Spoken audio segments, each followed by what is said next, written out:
Welcome to War Academy. Good morning to everyone. So today I would like to discuss historical background of Indian Constitution. Right. The first question is why need to study this chapter? Because here various features of our Indian Constitution have their roots in British rule.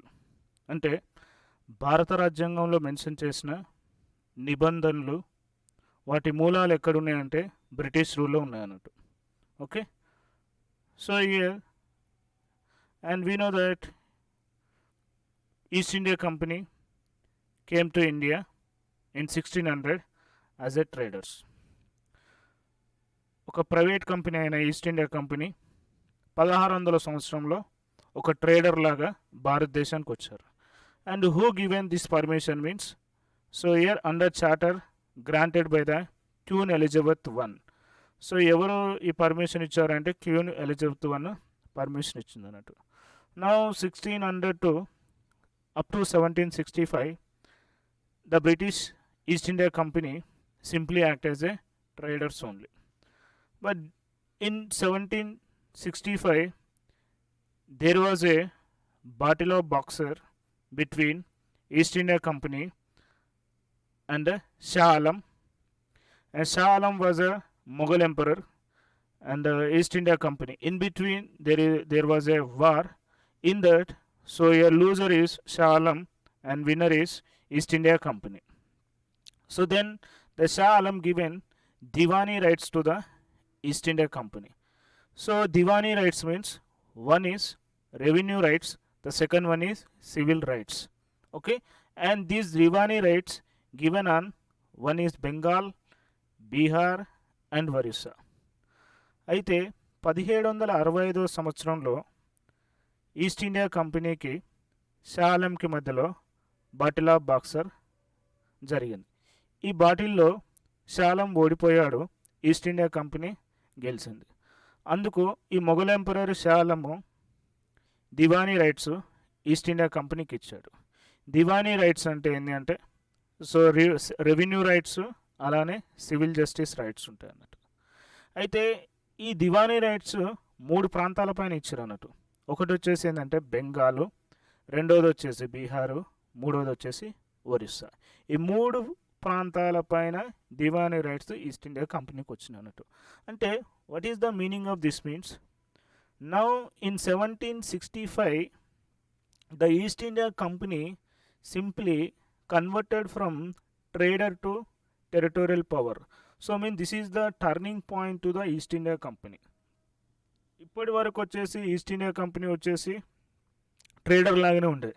ఇప్పుడు 1600 సంవత్సరం నుంచి మొదలు పెడితే 1765లో ఎప్పుడైతే ఈ bottle of బాక్సర్లో win అయిపోయిందో అప్పుడు east India కంపెనీకి టెరిటోరియల్ పవర్ వచ్చేసింది అన్నట్టు. అలా 1765 నుంచి మొదలు పెడితే 1857 వరకు భారతదేశాన్ని ఒక కంపెనీనే రూల్ చేసింది అన్నట్టు. Okay, so year after that అయితే ఈ ఈస్ట్ ఇండియా కంపెనీ వచ్చేసి ఎక్స్పాన్షన్ పాలసీని ఫాలో కావడం వల్ల అంటే భూ సామ్రాజ్యం ఏమంటారు భారతదేశంలో ఉన్న సామ్రాజ్యాలన్నిటినీ ఆక్యుపై చేయడం మొదలుపెట్టింది అన్నట్టు. ఈ ఆక్యుపేషన్లో భారతదేశంలో ఉన్న each and every section of society suffered. అంటే భారతదేశంలో ఉన్న ప్రతి వ్యక్తి కూడా ఈస్ట్ ఇండియా కంపెనీ వల్ల బ్రిటిష్ రూల్ వల్ల సఫర్ అయ్యారు అన్నట్టు. అలా సఫర్ కావడం వల్లనే ఒక రివోల్ట్ వచ్చింది. That revolt is nothing but 1857 and that is also be called first war of independence. దాన్ని మనం అని పిలుస్తాం అంటే ఫస్ట్ వార్ ఆఫ్ ఇండిపెండెన్స్ అని పిలుస్తాం ఆర్ సిపాయి ముతిని. దీన్నే సిపాయి ముతిని అని కూడా పిలుస్తాం అన్నట్టు. Then after this revolt the company rule was ended and crown rule was started. అప్పుడు ఏమైపోయింది, ఈ రివోల్ట్ తర్వాత మీన్స్ 1858 సంవత్సరంలో కంపెనీ రూల్ ఎండ్ అయిపోయింది, క్రౌన్ రూల్ ఏమైపోయింది మొదలైంది అన్నట్టు. And this British crown rule was continued until August 15, 1947. So August 15, 1947 వరకు కూడా బ్రిటిష్ క్రౌనే మన భారతదేశాన్ని పరిపాలించింది అన్నట్టు. ఓకే, తర్వాత వచ్చేసి అండ్ లేటర్ అంటే in 1934 in 1934 so MN Roy వచ్చేసి ఏమన్నాడంటే మన భారతదేశానికి ఒక రాజ్యాంగం కావాలని ఫస్ట్ టైం సజెస్ట్ చేశారు. ఎవరు? MN Roy. Remember this name, ఇది ఎగ్జామ్లలో అడిగే ఛాన్స్ ఉంది అన్నట్టు, right. Next after that in 1946 constituent assembly formed. అయితే 1946లో కాన్స్టిట్యూంట్ అసెంబ్లీని ఫామ్ చేశారు. ఎందుకు ఫామ్ చేశారు అంటే రాజ్యాంగాన్ని రాసుకోవడం కోసం. అలా రాజ్యాంగం రాసుకున్నారు. అండ్ ఆ రాజ్యాంగం వచ్చేసి ఎప్పుడు అమల్లోకి వచ్చిందంటే January 26, 1950 కాన్స్టిట్యూషన్ కేమ్. అలా మనకేమైపోయింది, కాన్స్టిట్యూషన్ అనేది ఎవాల్వ్ అయ్యకుండా వచ్చేసింది అన్నట్టు. Okay, next now if you observe British rule, and British rule can be categorized into two types. One is company rule, the second one is crown rule. Company rule was started 1773 and ended at 1858, and similarly the crown rule was started 1858 and ended at 1947. And during this period British government framed some acts. So during the company rule there are three acts. One is Regulating Act 1773, the second one is Pitt's India Act 1784, Charter Act 1833, 1853. So company rule సమయంలో మూడు చట్టాలు వచ్చాయి. అదొకటి వచ్చేసి regulating act, రెండోది వచ్చేసి pits India act, మూడోది వచ్చేసి చార్టర్ యాక్ట్ అన్నట్టు. అలానే during the crown rule so one is government of India act, the second one is Indian council act, third one is Indian independent act. అలా crown rule కింద కూడా 3 acts వచ్చారు అన్నట్టు. But in this video I will discuss only company rule. In next video so you will see crown rule. Okay, next. So here in 1773 East India Company was financial trouble. At same time faced a competition from other countries, and in this there was influential people, and there at same time these influential people are shareholders. అయితే ఇప్పుడు ఏంటంటే 1772 సంవత్సరంలో around 1772 to 1773లో East India company financial ట్రబుల్లోకి వెళ్ళింది అన్నట్టు. ఎందుకు ఈ ఫినాన్షియల్ ట్రబుల్లోకి వెళ్ళిపోయింది అంటే one of the main reason వచ్చేసి, ఇంకో గమ్మత్తు విషయం ఏంటి అంటే ఈస్ట్ ఇండియా కంపెనీలో పనిచేసే సర్వెంట్స్ కానీ అటెండర్స్ కానీ రిటైర్డ్ అయిన తర్వాత వాళ్ళు యూకేకి వెళ్ళేవాళ్ళు. అక్కడ యూకేలో ఏం చేసేవాళ్ళు అంటే వీళ్ళు పెద్ద పెద్ద బిల్డింగ్లు కట్టుకోవడం, సో లగ్జరీ లైఫ్ని మెయింటైన్ చేయడం, లగ్జరీ కార్స్ మెయింటైన్ చేయడం, ఇలా చేసేవారు అన్నట్టు. ఈవెన్ ఇంక్లూడింగ్ అటెండర్స్ కూడా. ఎలా అంటే భారతదేశంలో ఒక దివాన్ ఎట్లయితే ఏమంటారు స్టేటస్ ఎలా ఉండేదో ఈ అటెండర్లు కూడా అట్లాంటి స్టేటస్ని వాళ్ళు అనుభవించేవాళ్ళు అన్నట్టు. అంటే దీని మీనింగ్ ఏంటి అంటే ఈస్ట్ ఇండియా కంపెనీలో పనిచేసేటోళ్ళేమో కోటీశ్వర్లు అయ్యారు, బట్ ఈస్ట్ ఇండియా కంపెనీ మాత్రం దివాలా తీసింది. ఆ 1772లోనే ఈస్ట్ ఇండియా కంపెనీ ఏం చేసింది అంటే బ్రిటిష్ గవర్నమెంట్కి లోన్ కావాలని ఒక లేఖ కూడా రాసింది అన్నట్టు. అప్పుడు అయితే ఈస్ట్ ఇండియా కంపెనీలో ఎవరు అసలు యాక్చువల్గా షేర్ హోల్డర్స్ అంటే ఈ పార్లమెంటేరియన్సే ఈస్ట్ ఇండియా కంపెనీలో షేర్ హోల్డర్స్ ఉండేది అన్నట్టు. సో అప్పుడు ఏం డిసైడ్ చేసుకోరు అంటే ఈ షేర్ హోల్డర్స్ బ్రిటిష్ పార్లమెంటేరియన్స్ ఏం చేసుకోరు అంటే సో ఎలానైనా ఈస్ట్ ఇండియా కంపెనీలో ఎంప్లాయీస్ కరప్షన్ చేస్తారు, సో దీన్ని కరప్షన్ ఎండ్ చేయాలి ఫస్ట్ థింగ్. రెండోది వచ్చేసి ఏంటంటే ఈస్ట్ ఇండియా కంపెనీని కంట్రోల్ చేయాలి, రెగ్యులేటింగ్ చేయాలని ఒకటి నిర్ణయించుకోరు. మూడవది వచ్చేసి ఏంటంటే ఆ కంపెనీని ప్రాఫిట్లోకి తీసుకురావాలి. అలా డిసైడ్ అయ్యి సో ఏం చేశారు, ఓవరాల్గా కొత్త కొత్త చట్టాలను తీసుకొచ్చారు. అలా వచ్చిన ఫస్ట్ యాక్టే రెగ్యులేటింగ్ యాక్ట్ ఆఫ్ 1773 అన్నట్టు.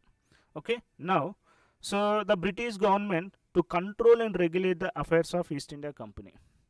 అయితే ఈస్ట్ ఇండియా కంపెనీ యొక్క వ్యవహారాలన్నిటిని కూడా ఇక నుంచి బ్రిటిష్ గవర్నమెంట్ కంట్రోల్ చేస్తుంది, రెగ్యులేటింగ్ చేస్తుంది. ఏ చట్ట ప్రకారము?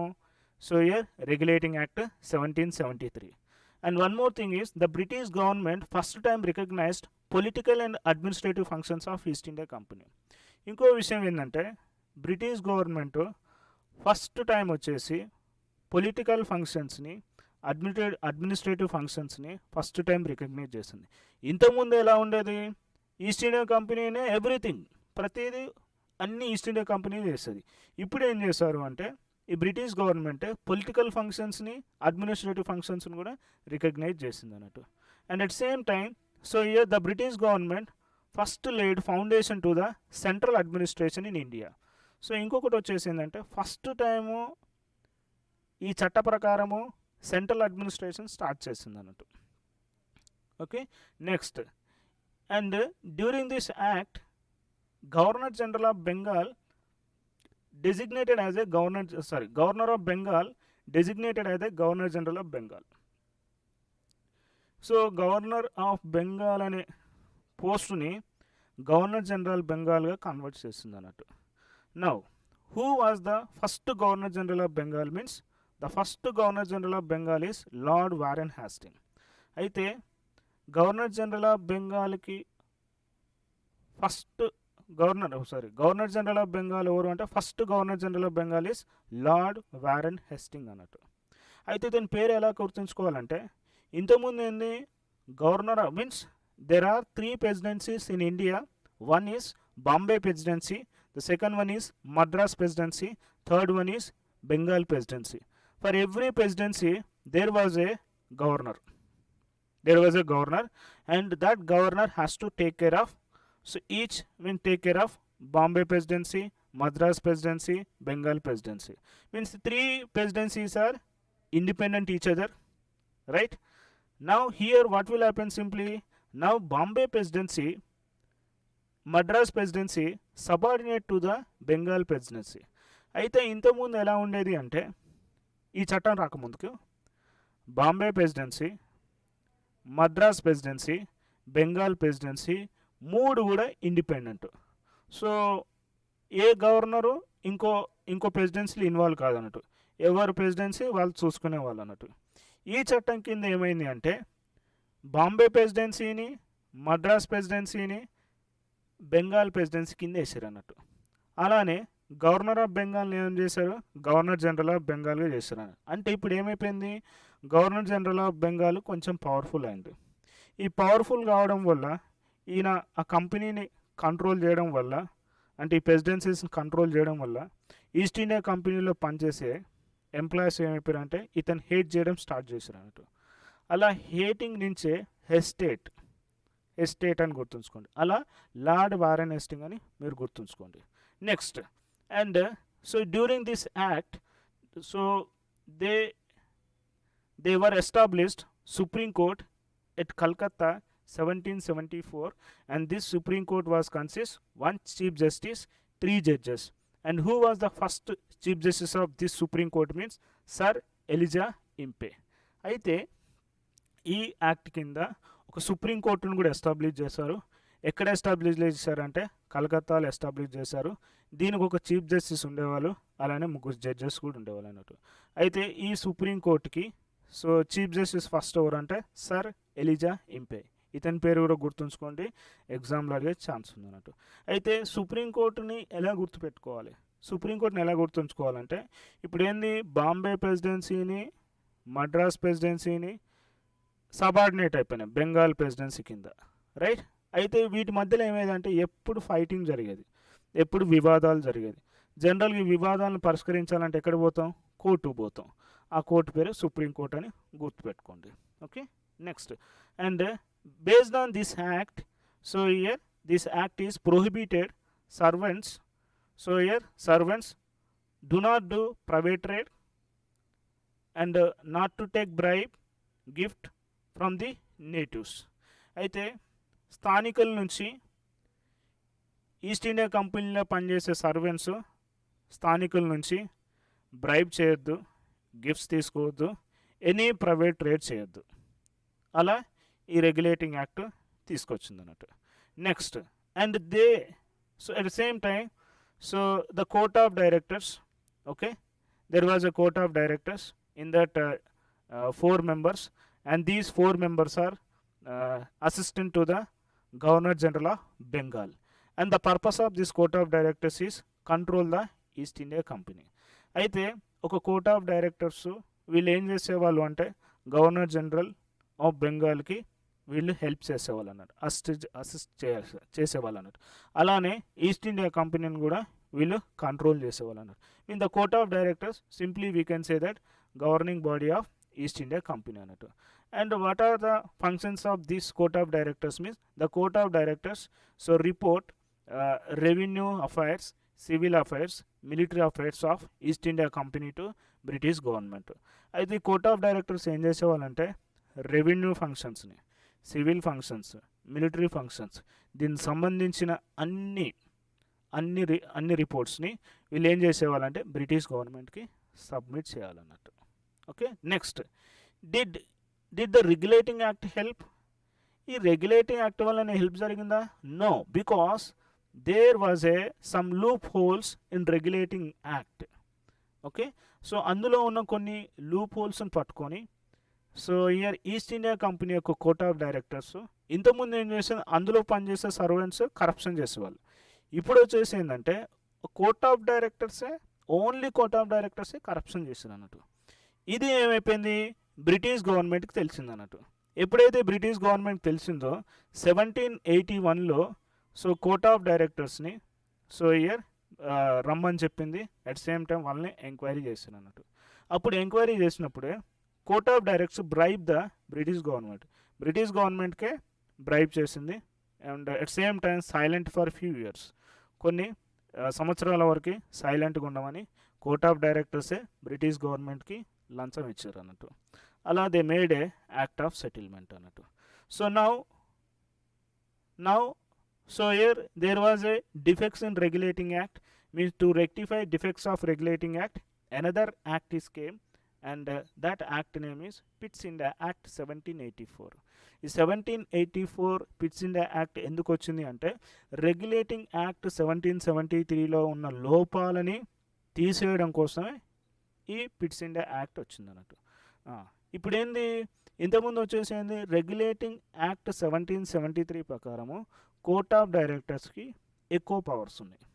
ఇప్పుడు ఏంటంటే ఎక్కువ పవర్ ఉంటే ఎక్కువ కరప్షన్ చేసే ఛాన్స్ ఉంది అన్నట్టు. కాబట్టి నౌ రెడ్యూస్ దేర్ పవర్స్. ఇప్పుడు ఏం చేయాలి, వాళ్ళ పవర్స్ని రెడ్యూస్ చేయాలి, mean to reduce the court of directors. Okay, so ఏం చేయాలి, కోర్ట్ ఆఫ్ డైరెక్టర్స్ పవర్స్ని రెడ్యూస్ చేయాలి. ఎందుకు, because they corrupted. Okay, so వాళ్ళు కరప్ట్ చేశారు కాబట్టి వాళ్ళ పవర్స్ని తగ్గియాలి. And at same time the first time they distinguished commercial and political functions of East India Company. ఈ యాక్ట్ ప్రకారం ఏం చేశారు అంటే పొలిటికల్ ఫంక్షన్స్ని, కమర్షియల్ ఫంక్షన్స్ని కూడా సపరేట్ చేశారు అన్నట్టు. And at same time according to this act a new body was created. That body name is board of control. Right. So the board of control main function is they have to take care of political functions. Okay, next court of directors. The court of directors means commercial functions is given to the court of directors and political functions is given to the board of control. ఇప్పుడు ఏం చేశారు, ఈ చట్ట ప్రకారము commercial ఫంక్షన్స్ని, political ఫంక్షన్స్ని separate చేశారు. Commercial functions వచ్చేసేమో court of డైరెక్టర్స్కి ఇచ్చారు, political functions వచ్చేసేమో బోర్డ్ ఆఫ్ కంట్రోల్కి ఇచ్చారు అన్నట్టు. అంటే ఇక్కడ ఏంది, రెండు బాడీస్ని క్రియేట్ చేశారు. అంటే ఇక్కడ ఏమవుతుంది, రెండు బాడీలు క్రియేట్ చేశారంటే this is nothing but about court of directors and board of control is nothing but about simply double government. అంటే పిట్స్ ఇండియా యాక్ట్ ప్రకారము డబుల్ గవర్నమెంట్ని ఎస్టాబ్లిష్ చేశారు అన్నట్టు. ఓకే, ఇది కూడా చాలా important. Next so here the board of control is not only see the political functions but they also supervise civil, military and revenue functions. వీళ్ళు ఏం చేసేవాళ్ళంటే సివిల్ ఫంక్షన్స్ని, మిలిటరీ, రెవెన్యూ ఫంక్షన్స్ కూడా వీళ్ళే చూసుకునేవాళ్ళు అన్నట్టు. నెక్స్ట్ వచ్చేసి first time the British government simply it is called as a British possession in India. అంటే ఏంటి అంటే భారతదేశంలో కంపెనీకి ఉన్న భూభాగాలు, ఆస్తులు ఇవన్నీ కూడా బ్రిటిష్ గవర్నమెంట్ చేతిలోకి వస్తాయి, బ్రిటిష్ పొజిషన్ కిందనే ఉంటాయని ఫస్ట్ టైం చెప్పింది అన్నట్టు. ఓకే, ఎందుకు? Because the company territories in India, company territories అంటే భారతదేశంలో ఉన్న కంపెనీ టెరిటరీస్ అన్నీ కూడా సో బ్రిటిష్ పొజిషన్కి వస్తాను. And at same time now presently the British government is controlling the company affairs. So ఇక నుంచి కంపెనీ అఫైర్స్ అన్నీ కూడా బ్రిటిష్ గవర్నమెంటే కంట్రోల్ చేస్తుందని చెప్పింది అన్నట్టు. అలా బ్రిటిష్ పొజిషన్ అని first time Pitt's India act 1784లో మెన్షన్ చేసింది అన్నట్టు. అంటే బ్రిటిష్ పొజిషన్ అంటే దాని మీనింగ్ ఏంటి అంటే భారతదేశంలో కంపెనీకి ఏ అయితే భూభాగాలు ఉన్నాయో, ఏ అయితే ఆస్తులు ఉన్నాయో అవన్నీ కూడా బ్రిటిష్ గవర్నమెంట్కే చెందుతాయని చెప్పింది అన్నట్టు. Okay, right. నెక్స్ట్ వచ్చేసింది, నెక్స్ట్ వన్ ఈ చార్టర్ యాక్ట్ ఆఫ్ 1833. ఈ చార్టర్ యాక్ట్ ఆఫ్ 1833 ప్రకారం ఏంది, governor general of Bengal designated as the governor general of India. ఇప్పుడు ఏం చేశారు, గవర్నర్ జనరల్ ఆఫ్ బెంగాల్ని గవర్నర్ జనరల్ ఆఫ్ ఇండియాగా డెసిగ్నేట్ చేశారు అన్నట్టు. అంటే ఇంకా మోర్ పవర్ఫుల్ అయిపోతుంది. So here who was the first governor general of India means Lord William Bentinck.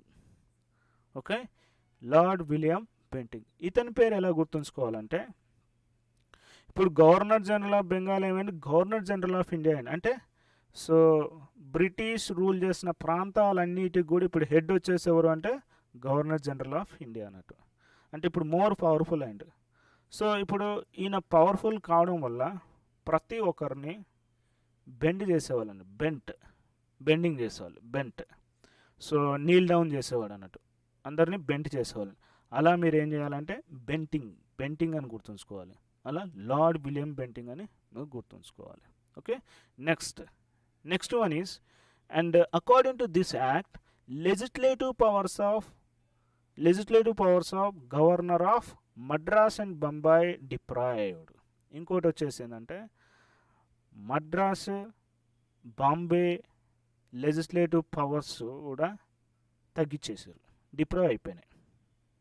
Okay, next now the governor general of functions are increasing. He will take care of executive and also legislative. So means legislative and executive powers is given to the Governor General of India. Now according to this act, now East India Company is only administrative body, not a commercial body. అయితే ఈ చట్ట ప్రకారము east India company వచ్చేసి only administrative బాడీనే, ఇక నుంచి అది commercial body కాదు అని ఈ చట్ట ప్రకారం చెప్తుంది అన్నట్టు. Next the first attempt towards the civil service exam open to the India, but this attempt was failed. అయితే first time civil service examination ఇండియాకి ఓపెన్ చేయాలని ఈ చట్ట ప్రకారం వచ్చింది, కానీ ఈ అటెంప్ట్ ఏమైపోయిందంటే కొందరు నిరాకరించడం వల్ల, సో బ్రిటిష్ వాళ్ళు కొందరు నిరాకరించడం వల్ల ఈ అటెంప్ట్ అనేది ఫెయిల్ అయిపోయింది అన్నట్టు చార్టర్ యాక్ట్ 1833 ప్రకారం. Next charter act 1853. Right, according to the Charter Act, first time they separated legislative and executive functions. ఇప్పుడు ఏం చేశారంటే లెజిస్లేటివ్ ఫంక్షన్స్ని, ఎగ్జిక్యూటివ్ ఫంక్షన్స్ని సపరేట్ చేశారు. అయితే చార్టర్ యాక్ట్ 1833 ప్రకారము governor general of India executive ఫంక్షన్స్ని, లెజిస్లేటివ్ ఫంక్షన్స్ని రెండు అతనే పర్ఫామ్ చేసేవాడు. అతనికి బడన్ కావడం వల్ల, సో అతనికి వర్క్ లోడ్ ఎక్కువ కావడం వల్ల now they divided legislative and executive functions. Executive ఫంక్షన్స్ని, లెజిస్లేటివ్ ఫంక్షన్స్ని కూడా డివైడ్ చేశారు అన్నట్టు. Next, and they created Indian legislative council or central legislative council, and this is also be called mini parliament. And in that mini parliament British government the first time given local representation. అయితే ఈ legislature చూసుకోవడం కోసం ఒక central legislative కౌన్సిల్ని ఏర్పాటు చేశారు. ఇదేం చేస్తుంది అంటే ఇది బ్రిటిష్ గవర్నమెంట్లో బ్రిటిష్ పార్లమెంట్ ఎలా అయితే చట్టాలు చేస్తుందో ఇండియాలో వచ్చేసి ఈ సెంట్రల్ లెజిస్లేటివ్ కౌన్సిల్ ఏం చేస్తుందంటే చట్టాలు చేస్తున్నట్టు. అయితే ఈ చట్టాలు చేసే దాంట్లో కూడా లోకల్ రిప్రజెంటేషన్ కూడా ఫస్ట్ టైం వీళ్ళు అలో చేశారు అన్నట్టు, అంటే ఇండియన్స్ని కూడా అలో చేయడం స్టార్ట్ చేశారు అన్నట్టు. Next, and introduced open competition system of selection and recruitment of civil servants. అయితే 1833 చార్టర్ యాక్ట్ ప్రకారము సివిల్ సర్వీస్ ఎగ్జామినేషను అందరికి ఇండియన్స్ కూడా ఓపెన్ చేయాలనుకున్నారు, కానీ అక్కడ అటెంప్ట్ ఫెయిల్ అయింది. బట్ ఇక్కడ ఏమైపోయింది, ఇక్కడ స్టార్ట్ అయిపోయింది అన్న చార్టర్ యాక్ట్ 1853 ప్రకారము సివిల్ సర్వీస్ ఎగ్జామినేషను అందరికీ ఓపెన్ అయింది అన్నట్టు. Okay, and at same time so there was created a Macaulay committee. సో ఒక మ్యాకలే కమిటీ కూడా క్రియేట్ చేశారు అన్నట్టు, that is called as a committee on Indian civil services. Okay, ఈ మ్యాకలే కమిటీ కూడా ఈ సివిల్ సర్వీసెస్ సంబంధించిన సెలెక్షన్ రిక్రూట్మెంట్ గురించి మొత్తం కూడా ఈ కమిటీ రిపోర్ట్ ఇచ్చింది అన్నట్టు. నెక్స్ట్ వచ్చేసి ఇంకొక ఇంపార్టెంట్ విషయం ఏంటంటే, according to this act did not specify any particular period to the company rule. అయితే ఇంతకుముందు చట్టాలు తీసుకుంటే లైక్ రెగ్యులేటింగ్ యాక్ట్ కానీ, పిట్స్ ఇండియా యాక్ట్ కానీ, చార్టర్ యాక్ట్ కానీ, 1833 చార్టర్ యాక్ట్ కానీ చూస్తే ప్రతి యాక్ట్లో ఈ కంపెనీ రూల్ ఏం చేశారంటే రెన్యువల్ చేసుకుంటూ వెళ్ళారు. 15 ఇయర్స్ లేకపోతే 20 ఇయర్స్ అట్లా రెన్యువల్ చేసుకుంటూ వెళ్ళారు. బట్ చార్టర్ యాక్ట్ 1853 ప్రకారము కంపెనీ రూల్కి రెన్యువల్ చేయలే, అంటే ఒక పర్టికులర్ పీరియడ్లో మళ్ళీ ఇదే రూల్ చేస్తాను మెన్షన్ చేయలేదు.